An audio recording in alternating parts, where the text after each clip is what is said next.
Turn on the TV or read an article on the internet, and chances are very high that you will hear the name Sarah Palin. Hello, my name is Aaron, and today I'm going to talk to you about Sarah Palin's political beginnings in a small town and how her success has brought fame back to the state. Sarah Palin began her political career in Wasilla, Alaska. There she was elected to mayor in 1996 and served that position from 96 to 2002. She then went down to the capital of Alaska, Juneau, and got into state politics. In 2004, Sarah Palin, at the age of 42 years old, was elected to governor for the state of Alaska, and there she became the first female and the youngest person to ever hold that position. During her time as governor, she really began to shake things up in politics. There was a lot of federal money that was being sent to the state for a construction project. It was the construction of a new bridge called the Bridge to Nowhere. The reason it was called that was because the bridge went across a water inlet, and there was not very much stuff on the other side of the inlet over there. There wasn't really any economical return for building the bridge. So what Miss Palin did was she actually cut out all funding and stopped the project. At first, she received a lot of heat for doing that, but later folks then began to realize it proved to be a wise decision on her part. Governors in the past for the state have used a sort of like a private governor's jet, I guess. They have used that jet to travel around to different governmental functions and go to whatever governors may do. Well, what Sarah did was she actually sold the jet on eBay for an undisclosed amount and then took and rolled that money right back over into the state budget. She said that there was no reason for the taxpayers to be paying for her jet to fly around everywhere. But one of the bigger things that Sarah did while in office was she took on the big oil companies of Alaska. For instance, ExxonMobil, ConocoPhillips, and BP.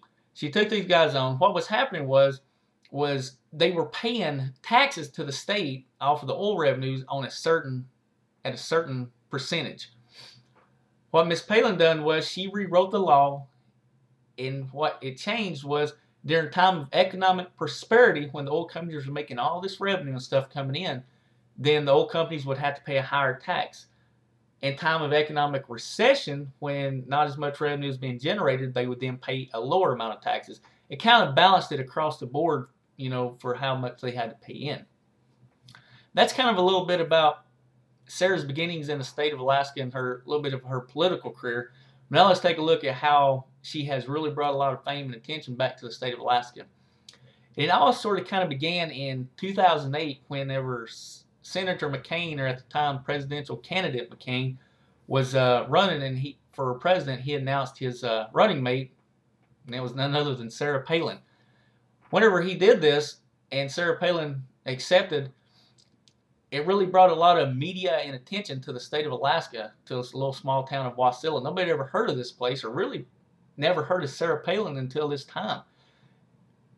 And now, with all the fame and stuff like that that's been brought in from that, Sarah has went on to write a book you may have heard of called Going Rogue, a very popular book, and it's on shelves worldwide.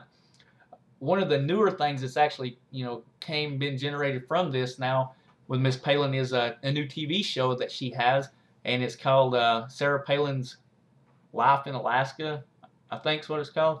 Anyway, this show right here is bringing outside eyes into the state and kind of seeing really what the state of Alaska has to offer.